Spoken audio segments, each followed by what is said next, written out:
you looking to learn more about your spiritual journey? Are you on a healing journey? Have you tried conventional ways of healing but didn't get the results you desired? If so, this podcast is for you. My name is Reverend Dr. Jackie Cope, and I'm a metaphysical minister, intuitive guide, and teacher.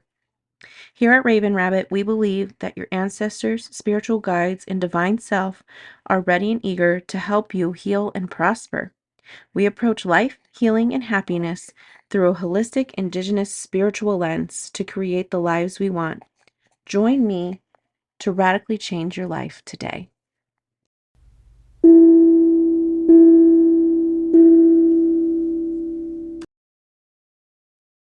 Hello and welcome to episode 60 of the Raven Rabbit Wellness Studio podcast. We are moving forward in our rooted framework with our second O, and I'm so excited to be recording this next session for you. So, like I said, this is episode 60 of the overall podcast, but this is part 3 of our series in Rooted. So, we are talking about Orient today. That is what the O stands for in this section. We are reconnecting to our intuition, our values, and our inner authority in this step, in this process of my framework. So, our core teaching for your understanding today is that orientation is about remembering how to face our true north internally. Okay, that's what we're aiming to do today. So, before we get started, I would like to stop and take a second for our invocation. So, masters, guides, angels, universe, God, thank you for bringing us here together and bringing us into this space where we get to slow down and intentionally think about our spirituality and make conscious choices as we move forward in our life and in our everyday interactions. We are all beautiful mirrors or examples of like God living in flesh. We were all source beings. We are all God beings, however, how it is you want to view it. But we are all beautiful, unique extensions and replications of that. And so I hope that our listener today sees their beautiful source within themselves. And as we have this talk today, I know that that will come to them. So thank you so much. And so it is. So thank you for being here today and in episode 60. So as I was explaining that being orient and having orientation is about remembering your true north internally. So most people live disoriented. When I was thinking about how do I explain orient? Like we don't use that word in that tense very often. But when you think of the opposite of that word, its antonym, we think of disoriented, and it really starts to make sense. We don't want to live in a disoriented fashion. Those who are living in a disoriented fashion, they're making decisions based on their fear, based off of the urgency that's placed on them, so that false urgency. They're making decisions from worrying about approval. The biggest one is we're making decisions off of trauma responses. I've been there, we've all been there, you still might be there. And we also are making decisions off of cultural conditioning. And so many of those things live in a disoriented fashion. Orientation teaches us how to locate our inner compass again. And this is when our spirituality becomes practical. This is where our alignment actually starts to become behavior and the things that we do every day versus something that we just dream of. So, alignment, I know you've probably heard this word a lot in spirituality that something's not in alignment with me or it was so in alignment. Alignment is simply direction. Okay, it's not about perfection either. Because sometimes we think if we're not living in alignment, we're not perfect or it's not perfect. We don't have to worry about perfection because we already are perfect. We don't have to think about it, even when things feel that they're a mess. So all alignment is if you're on your soul's path and on your soul pull, if you're listening to it, are you going the direction your soul wants to go? So with that, when we do get an alignment, some people think that you need to feel fearless. That's not true. Like, we live in this modern world, in this 3D world. There are things that we're going to do that are in alignment, but are super scary. And it's okay. That's life. To me, there's always like you can have a healthy dose of fear or scared feeling because that healthy dose of it keeps us alert and keeps us visual. That goes back into our survival. It's when it becomes dysregulating that it's a problem. It's okay to have a little bit of healthy fear or scare because it's going to keep us on our toes.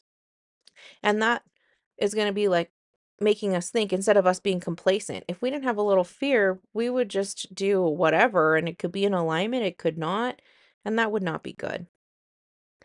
And when you're thinking about your alignment and you're trying to decide if you're in alignment, you need to know that what voice you're listening to.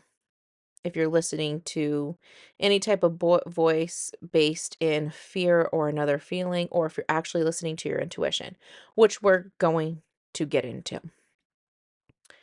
So, I have another audit for you. It's the orientation audit. This is when we're going to be consulting our higher self for direction.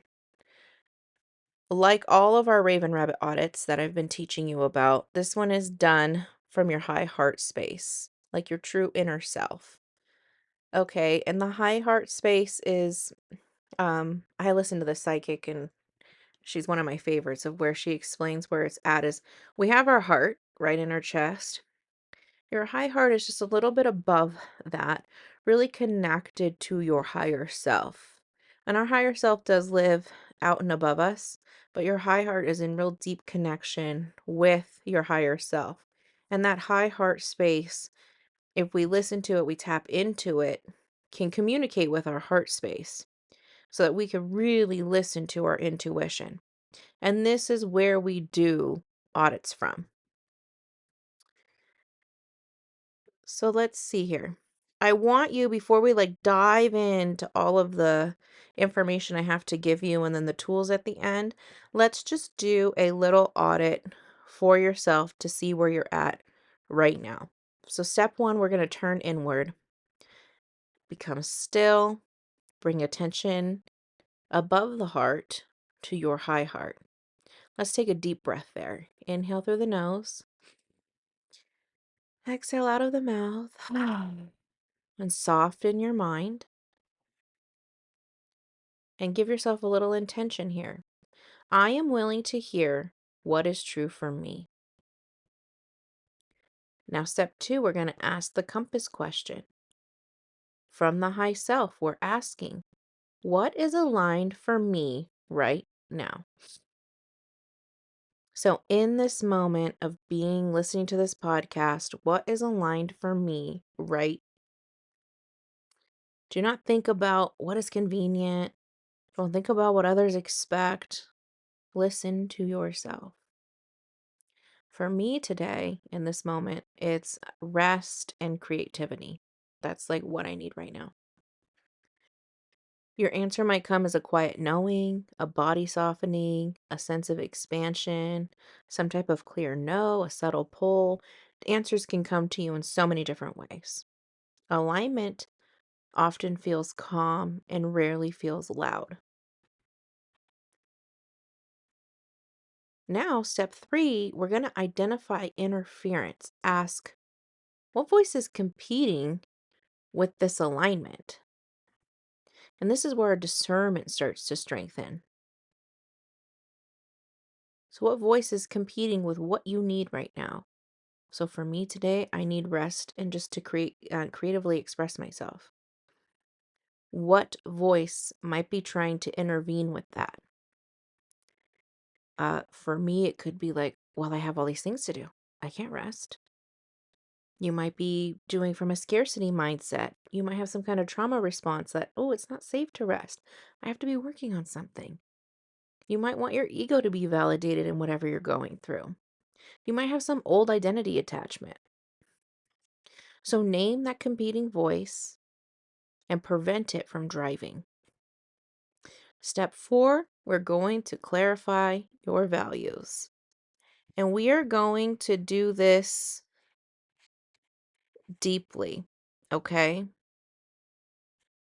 That's something we are going to get into today. So you ask yourself, what value of mine does this align with? So whatever it is that you need today, what value aligns with that? And that's okay if you don't know your values. We're going to define those today. So I'll kind of breeze over that. And then we're going to step 5, sense the body response. What does my body do when I imagine choosing this thing that you need? How does your body feel? Expansive, contracted, ease, groundedness, chaos. And then step 6, you're going to choose direction. What is the next small aligned step you're going to take? And so that is the steps to our orientation audit. And if you don't have all the answers right now, do not worry. I have a lot to teach you on how to go through that, and I'm super excited to do that with you. Now, the reason this orientation audit matters is because we are trying to remember how to face our true north internally. Like I said before, most people are living disoriented. They're making decisions based on fear, based on urgency, who might approve of them, a trauma response, okay? And then they're wondering why they feel exhausted and misaligned all the time. If you do not know how to orientate internally, you will always be reacting to external forces. So today, we're talking about how to define your values so you can actually make those aligned decisions. But I do need to remind you of something important first. You cannot orient if you are not regulated, and you cannot orient if you are not practicing observation. And this is why this orient, the second O, comes after regulation and observation. Okay, we're talking about our rooted framework. We go in order here. If your nervous system is dysregulated, fear will feel like intuition, even though it's not. And if you're not observing your thoughts, ego is going to feel like truth, and it's not.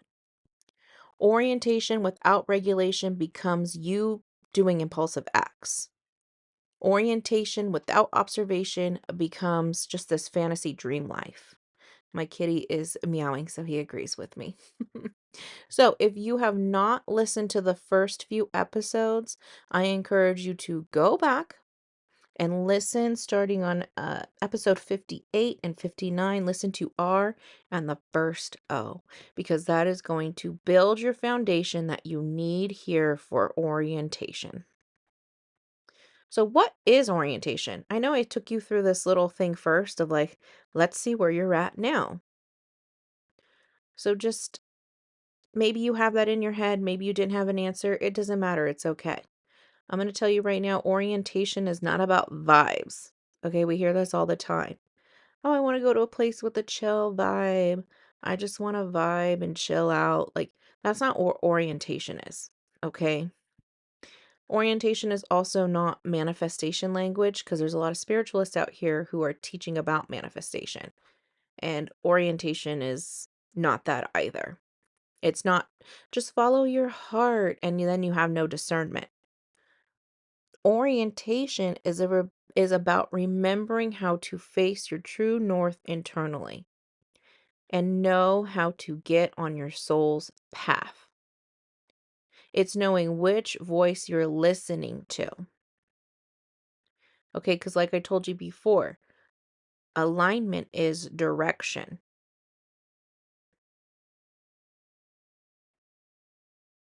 And if you don't know your values, you will not know which voice is talking to you when you're trying to get on your soul pull or your soul's path and listen to your alignment.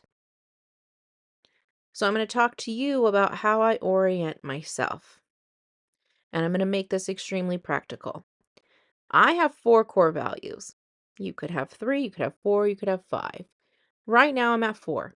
It could change. I might go up to 5.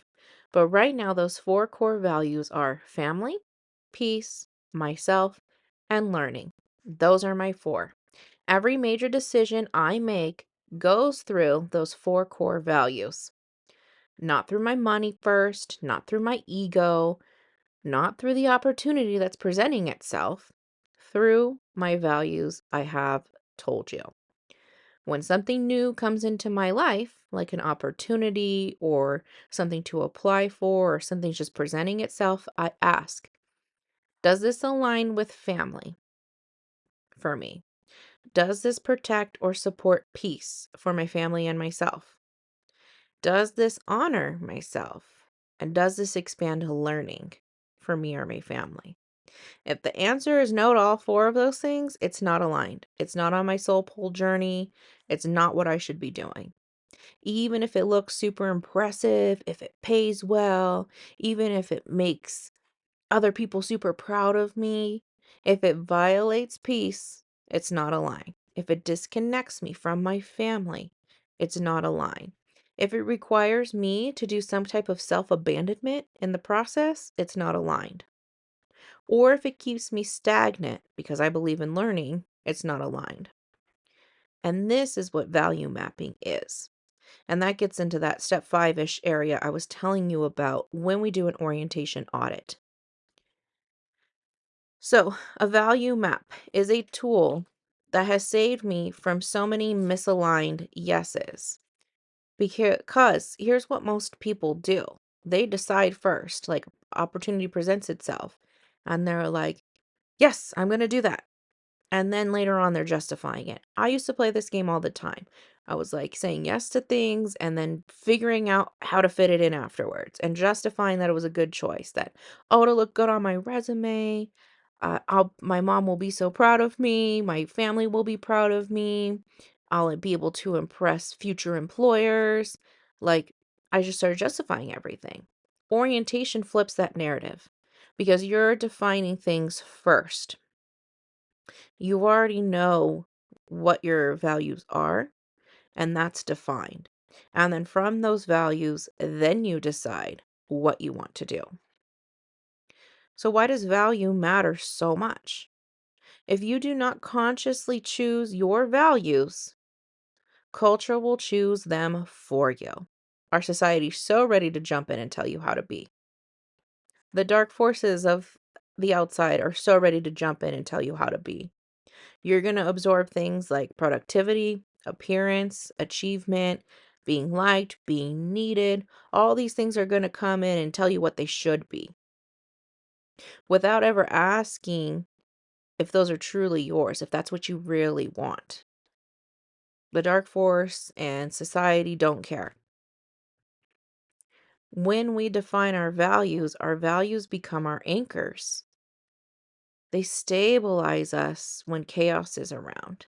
Our values help us say no without spiraling. They help you say yes without guilt. They reduce your decision fatigue. When I was in seasons of my life that were chaotic, I did not feel fearless. I did not feel clear every day, but I knew what my values were. Okay? Because one example I could give you is running and opening my business. That is a soul pull. That is what I'm supposed to be doing. It answers all 4 of my things. Running my own business allows me to have the time to be with my family. It helps me serve myself because I know it's what I'm supposed to be doing. It brings me so much peace because I'm in charge of what is happening and what goes on with my schedule, with projects I take on. And running a business brings me lots of learning opportunities, which they're really hard, but I love it. And it doesn't make me fearless, like, "Oh, I'm gonna be this fearless, woman entrepreneur and go out there and do it all." Like, it's scary. There's scary real things. Like, I gotta have my money right. I gotta make sure I'm putting out the best content that I am able to produce at this moment? Was it at my best at the time? Okay, because I really care about what I'm teaching people. I care about their learning paths. So every day might not feel clear to me, but even on an unclear day, I could be like, does owning a business align with my values? And every time, so far, it has been yes, because I know my values. And when everything feels loud, my values stay steady. Orientation is about reducing the noise that's happening around you. You don't need to have 10 values and this long list. I used to write these long gratitude lists, which I mean, I guess we're fine in the moment, but that's not something I really do every day because now I know what I have gratitude for. And it was like I had a blur between like my gratitude and my values. Okay, these values, I have very few of them, and they're very non negotiable. I don't know if you keep hearing my cat meow, but he's on one. He's joining in. And here's something else, your values cannot be aspirational lies. That's where we get into like affirmation work doesn't work. Because if you've listened to me, I believe in affirmations, but you have to do it in a certain way.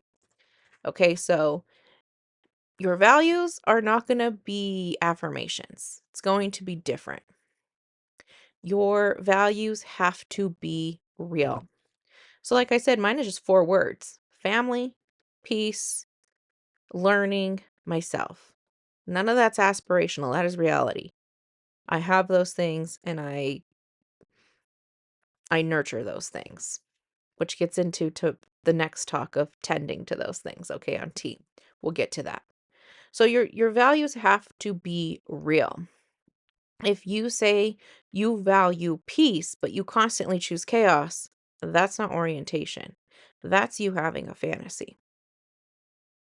If you say you value family, but you're constantly just choosing what hurts your family the most, that's not you holding that. That's not being oriented to your family. Okay, that's you just giving lip service. Okay, so your values must be reflected in your behavior. So, how do we go to the process of clarifying these values? Like, how did I come to my values? I want to guide you through how to do this. And that was in that step 5 when we just did a little orientation audit to be like, where am I at right now in this moment? Does it align with my values? Well, how do we define those values? Well, step 1, you know what I'm going to say already, probably. You have to regulate first because we probably should not be defining our values in a moment of sadness and tears on the floor crying or in the bathroom crying. We need to regulate first. You cannot define your values when you're experiencing anxiety or feelings like that. We need to sit, breathe, let your nervous system soften, and then you're going to observe. You're going to go into our second part of rooted.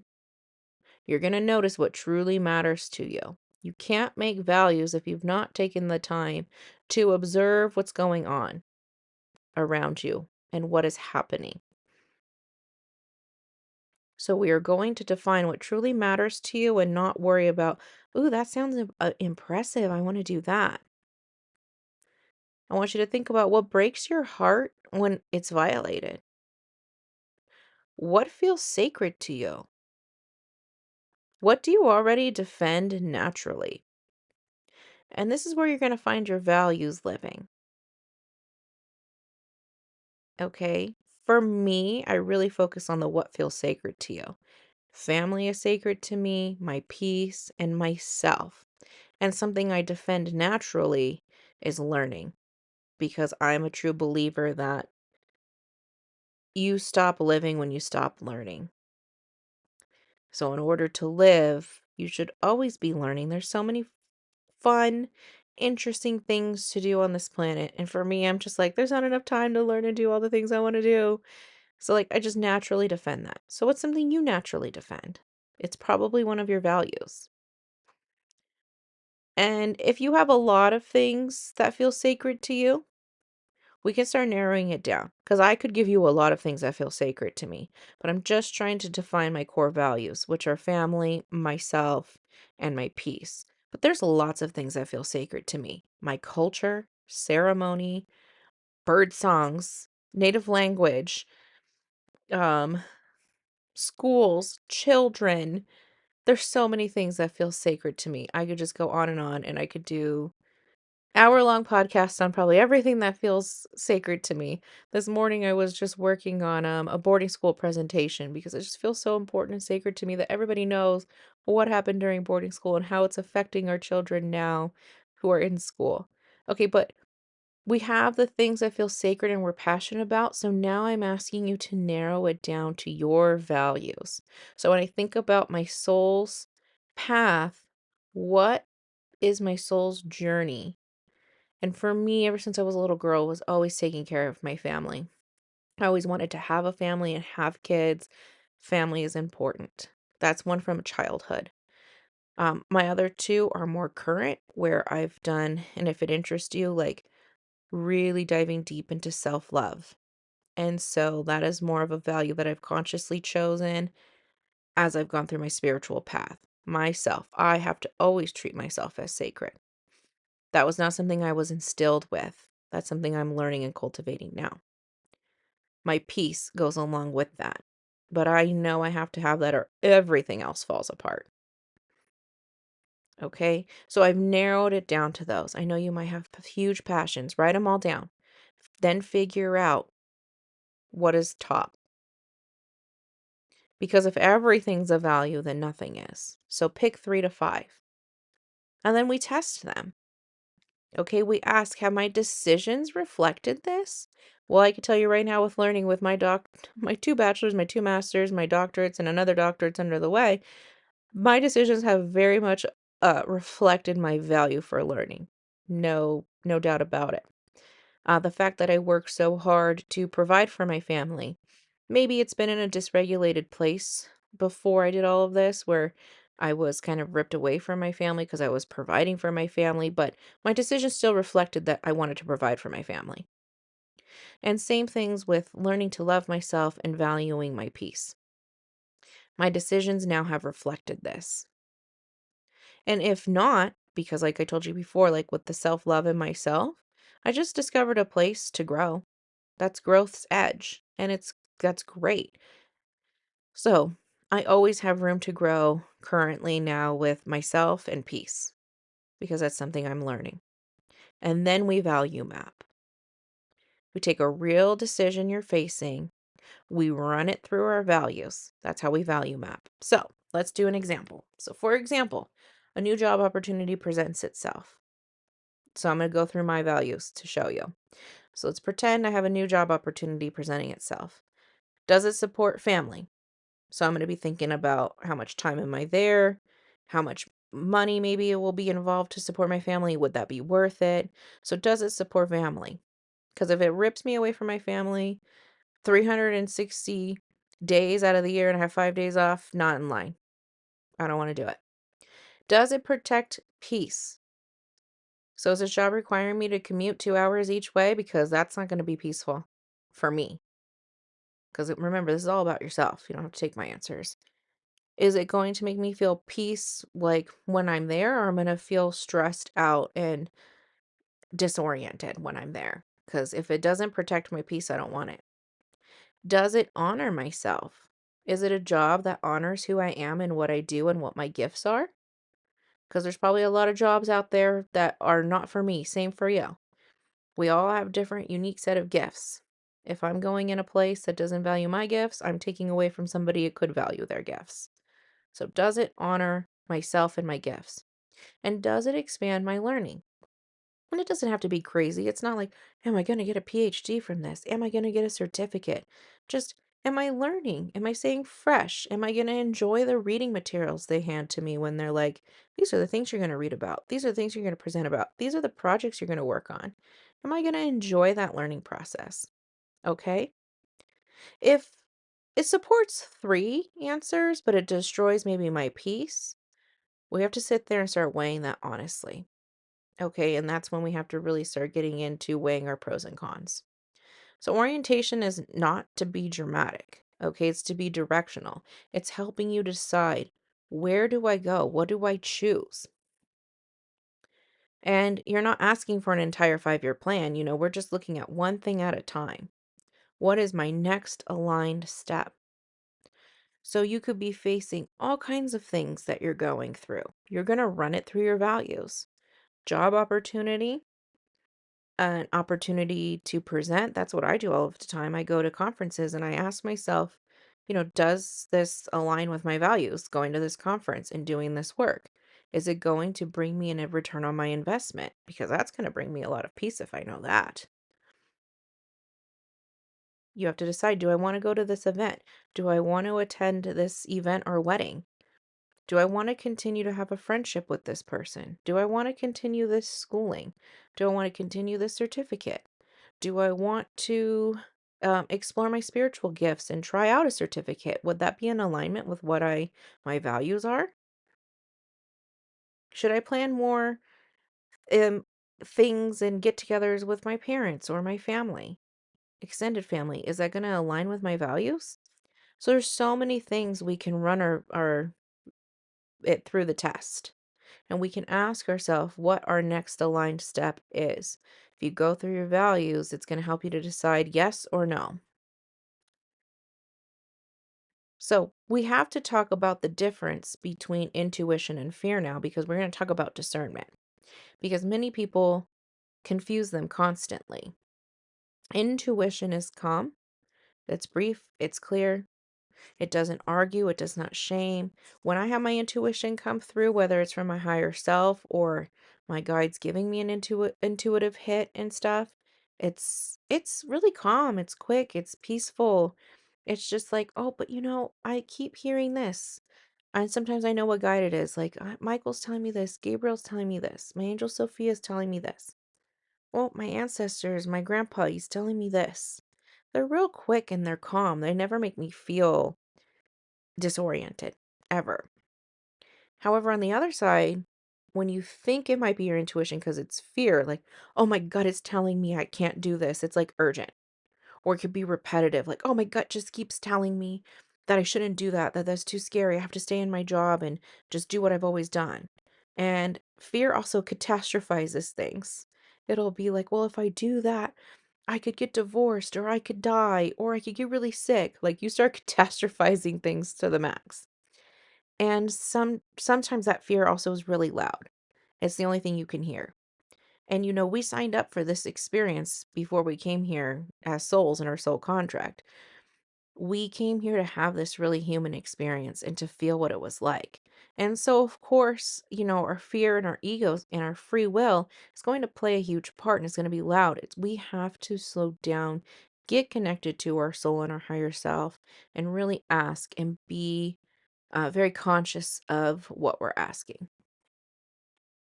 So, trauma responses will also tighten the body and it'll move to this like black and white thinking pattern. I was just talking to my husband Jason about this the other day, like how I used to live in such a black and white world.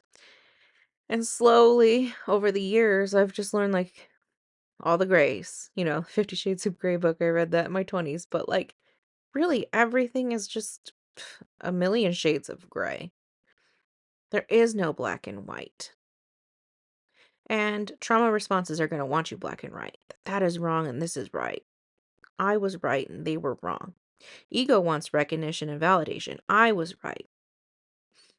Ego always wants to feel good. When you're oriented, you can identify the competing voices that are happening. Is this my ego voice or is this my intuition voice? In, let's see, January, February, March, in April, we're going to get a new wellness case files. Okay. I'm so excited. You're going to love him. And one thing he taught me that I'm excited for you guys to listen to from him is he started talking about lower self, and I never heard that. Okay? But it's a really great way to sum up and discern, is this voice coming from your higher self or is it coming from your lower self? And we can start discerning that. Once we discern where the voice is coming from, we can say, what voice is competing with alignment right now? And I just asked you that question earlier. And I said, oh, you might not know this right now because you might not have your values defined, and that's okay. So there's something within your ego probably that is competing with that alignment when you are making that decision. Could be fear of loss, a desire for approval. You might have scarcity mindset going on. For me, yeah, scarcity mindset was a huge one for me always. I have money talking loudly at me. I have my fear of being stupid and like rejected. So we have to know what's the competing voice that's trying to go up against my alignment right now. And we can name it. When we name it, that naming interferes and it prevents it from being the one that can drive. Okay, so if you have a decision in front of you and and you know it's aligned, like, okay, new job opportunity matches all of my values. It's gonna be perfect. I love it. And you have this but going on.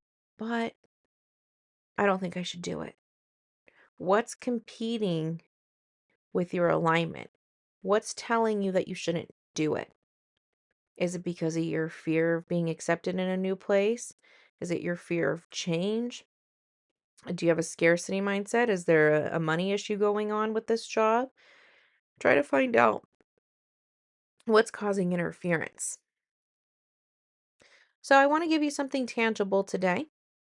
I want you to write down your 3 to 5 values, or all of them if you need to. If you're just sit here and you're listing a bunch of values, go for it. Then narrow it down to the 3 or 5. Once you've narrowed it down, I want you to write them down and put them somewhere visible. Post-it notes, your journal next to your bed, type it on your computer. I have a Mac, so you could use a little sticky note and put it on there. So just put it somewhere visible. Then you're going to practice micro orientation with small decisions. Small decisions could be, do I want to go to this event? We don't have to talk about weddings or funerals, just a simple event. Like, do I want to go to the spiritual center on Sunday? Do I want to go to this little get together meeting? And ask yourself, with your values, does it align with whatever your value is? For me, does it align with peace? Does it honor myself?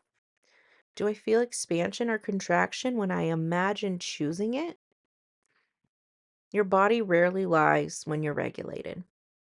Orientation strengthens through action, so do it with little mini moments. Do I want to go on this walk today? And I go through my 4. Well, I could spend quality time with my family. My baby loves being pushed in the stroller. It'll be great for myself because my body needs to work out. It'll be good for my peace because I will be outside. Learning, I might learn something. And it doesn't have to be hardcore. Doesn't mean my nose needs to be in a book. Maybe I'll learn something about my kids or I'll learn something about my husband. My husband's full of all kinds of random information. Maybe he'll tell me a bird's name. I don't know. He does that a lot. So chances are, yeah, there's a potential for learning opportunity that's really good. So just do it with small things like, do I want to go on a walk? Do I want to go to the gym? Do I want to go to this restaurant and eat? Do I want to go to the park with my family? Use your value mapping there. You are teaching your nervous system that you will not abandon it because you're always going to come back to your values. Okay. You might have heard me fussing around with some noise. My kitty, he's a kitten, so he's real feisty. He was biting my arm. So, orientation is remembering you are not lost. You are just disconnected from your compass. Okay? You're off your soul pole or your path. When people stop outsourcing their knowing, they stop living reactively.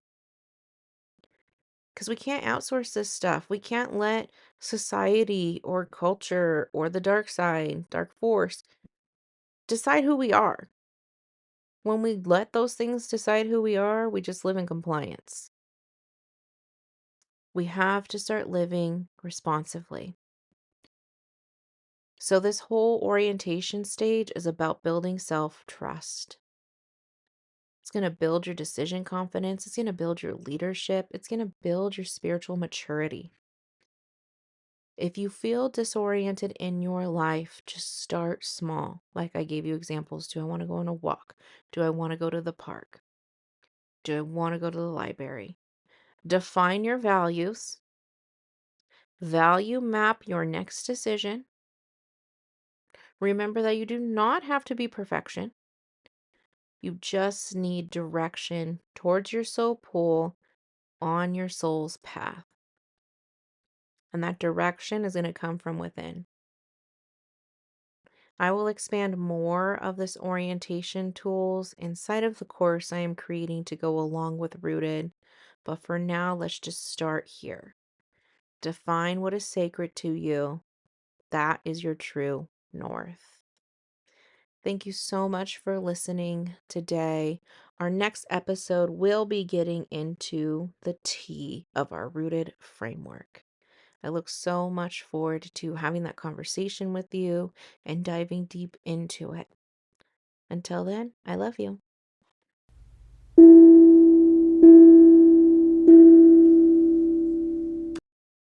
Thank you for listening. Expand the life, healing, and happiness of others in your field by sharing this episode. You can get more of my content and other helpful tips by following Raven Rabbit LLC on TikTok, Instagram, and Facebook. Be sure to comment on Spotify and answer the episode's question so I can keep creating content you love and desire. Thank you so much.